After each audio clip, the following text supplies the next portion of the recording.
Өз өмүрүн тобокелдикке салып, тилсиз жоого каршы күрөшкөндөр, өрт өчүргүчтөр, алар күндүн эртеге кечине карабай, дайыма кызматта болушат. Бүгүн биз эң кооптуу делген өрт өчүрүүчүлөрдүн кесиби тууралуу сөз кылмакчыбыз. Кыргызстанда өрткө каршы кызматынын тарыхы Совет дооруна туш келет. 1926-жылы 15-июнда Фрунзе шаардык кеңешинин чечими менен эң алгачкы өрт өчүрүү кызматы түзүлгөн. Анда азыркыдай автоматташтырылган суу бүркүүчү машиналар жок болчу. Ошондуктан сууну кол менен иштетүүчү насостун жардамы аркылуу чачышкан. 1994-жылы Кыргыз Республикасынын өкмөтүнүн токтому менен 15-июн өрт өчүргүчтөрдүн кесиптик майрамы катары бекитилген.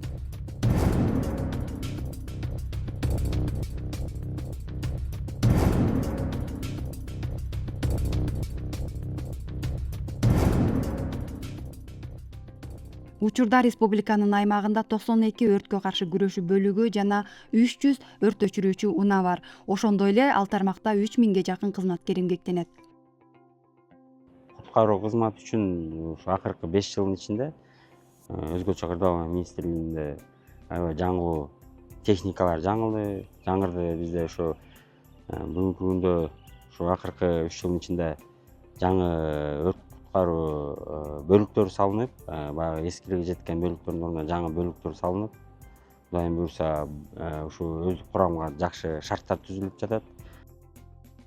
Алгачкы сапарыбыз өзгөчө кырдаалдар министрлигине караштуу кризистик кырдаалдарда башкаруу борборунда болду. Өлкөбүздө болуп жаткан ар кандай кырсыктар жана өзгөчө кырдаалдар боюнча эң биринчи телефон чалуулар мына ушул жерге келип түшөт. Диспетчерлер маалыматты тактап, тиешелүү бөлүмдөргө жиберишет.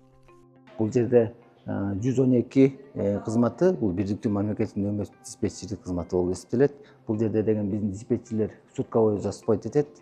Сутка бою нөмөткө чыгып, жалпы республиканын аймагында ар кандай өзгөчө кырдаал кырсыктар менен коштолгон маалыматтарды кабыл алышып, ошол маалыматтарды талдап, тактап, анан тиешелүү экстрендик кызматтарга жиберишет. Зарина Бөкөева бул жерде 5 жылдан бери иштейт. Кээде жаш балдар чалып ойношсо, кээде мастар чалып да жатышаарын айтышат. Алло, утром, оказывается, вам оставляли заявку, но до сих пор никого нету, говорит, они боятся там. 558. Ар кандай звоноктор түшөт. Кээ бири жаш балдардын ойноп чалгандары, кээ бири медициналык кызматтын жардамын күтөт.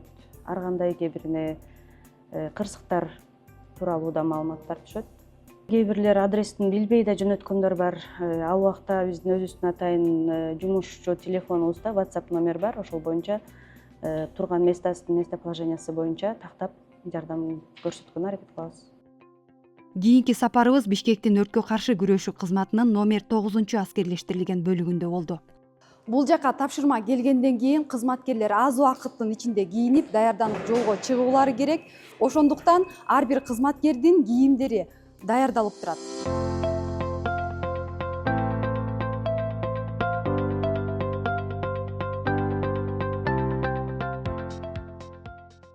Илгиз Нурланов бул жерде катардагы өрткө каршы куткаруу кызматынын кароол башчысы болуп эмгектенип келет.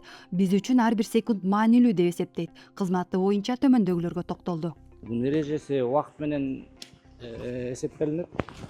Эң жакшы деген убакыт бул 18 секунд. Андан кийин орто жакшы дегени 22, орто дегени 26. Мунун кышында анан жайында деген атайын экиге бөлүнөт. Анан бөлүм менен жана жалгыз өрт өчүрүүчү деп дагы убакыт бөлүнөт. Ошого да убактылар кошулат. Эң жакшы, эң бат деген ошо 18 секундда берилет ар бир өрт өчүрүүчүгө. Каарманыбыз мекен үчүн кызмат кылып жатканда өз өмүрүбүздөн дагы элибиздин өмүрүн сактап калуу биринчи орунда турарын айтты. Эми өрткө барганда биринчи очередь биз өзүбүздүн коопсуздугубуз. Бирок ал жака барганда жанагы өрт болот, ичинде адамдар калып калганда биз көп деле ал нерсени ойлобойбуз. Барып ошо адамдарды сактаганга, мындай айтканда пострадавший биз биринчи очередь. Негизи өзүнүн эмеси ойлобой калабыз, андай эме случай болгондо, өрт болгондо ойго деле келбейт да. Эң биринчи ичинде адамдарды ойлойбуз да, калып кетти, эмне болуп кетти, кандай болот. Өрт тилсиз жоо, ал айтып келбейт эмеспи? Мындан улам бир күндө бир канча өрт кырсыгы катталат. Ал себептүү өрт өчүргүчтөр айтылган эке аз убакыттын ичинде жетип баруулары кажет. Бул жака ошо мекенге кызмат кылалы деп өзүм эле ошо башынан эле негизи военный болгум келчү. өздүк курамды өрт болгон жерге чейин жеткизип, ошол жакта насостор менен иштейбиз. Биздин агрегаттар менен суу менен камсыз кылабыз. Машинада суу ар дайым болуусун камсыздайбыз. Звонок болуп түшкөндө ылдам чыгып кетишибиз керек биз. Анан биз деген ушул өзүбүздүн райондогу жолдогу тоскоолдуктарды, проездерди билишибиз керек. Ошонун баарын жаттайбыз. Кайсы жол ачык, кайсы жол убактылуу жабык экенин.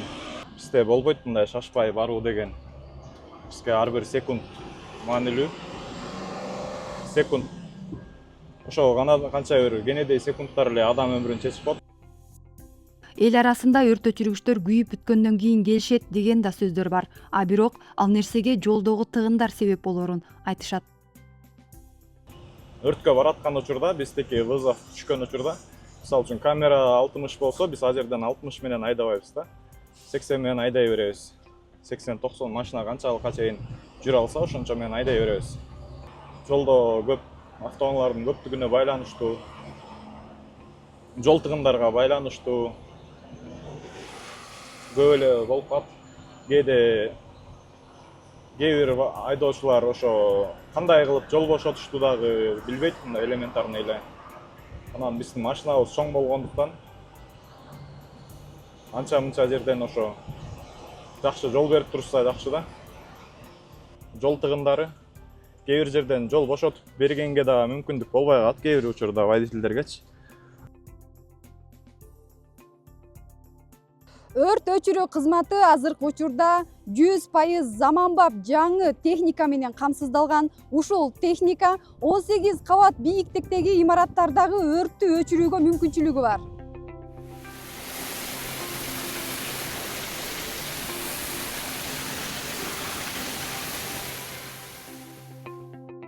Ушул азыр ошо биздин өкмөт тарабынан ошо өрт өчүрүү кызматына 100% өрт өчүрүүчү автоунаалары толук камсыз болду. Бир эле 18 кабат менен токтоп калбастан өздүк курам үстүнө чыгып, люлькадан ары көздөй суу жеңин тартып барып, үстүнкү кабаттарды өчүргөнгө дагы толук камдуу мүмкүнчүлүк бере алат. Бул өзү азыр суу берген эмесин көрсөтүп берелик сиздерге. Бул өзү автоматически өзүнүн насосу менен өзү суу бере алат. Кырсык Кашкабактын ортосунда делет. Эгер сиз кырсыкка кабылып калсаңыз, төмөндөгүлөргө көңүл буруңуз. Дароо 101 же 112 номерине чалыңыз. Дүрбөлөңгө түшпөңүз. Балдарды жана улгайган адамдарды коопсуз жерге чыгарыңыз. Лифт колдонбоңуз. Тепкич менен түшүңүз. Түтүн көп болсо эңкейип же жерге жакын жылып чыгыңыз. Электр жабдууларын өчүрүүгө аракет кылыңыз. Өрт өчүрүүчүлөр келгенге чейин коопсуз аралыкта болуңуз. Өзүңүздү жана жакындарыңызды сактаңыз. Өзгөрчө кырдаалдар министрлигинин өрт коопсуздук башкармалыгынын башчысынын берген маалыматына караганда, үстүбүздөгү жылдын алгачкы 5 айында жалпы республика боюнча 1022 өрт кырсыгы катталып, анын кесепетинен 21 адам каза болгон. Алардын ичинен 6сы жаш балдар. Өрттөн 22 адам жабыркап, анын бири жаш бала болгон. Өрт кырсыктарынан 3 адам куткарылган. Материалдык чыгымдын көлөмү 669 миллион 870 миң 7 сомду түзгөн. 2025 жылдын ушул мезгилине салыштырмалуу өрт кырсыктарынын саны 27,5% азайган, материалдык чыгым 11,9% төмөндөгөн. Өз өмүрүн тобокелге салып, жалын менен кармашкан, өрт менен күрөшкөн өрт өчүрүүнүн кызматынын түзүлгөнүнө быйыл 15 июлда 100 жыл болот. Алардын жалпы эл үчүн кылып жаткан эмгектери эч унутулбайт.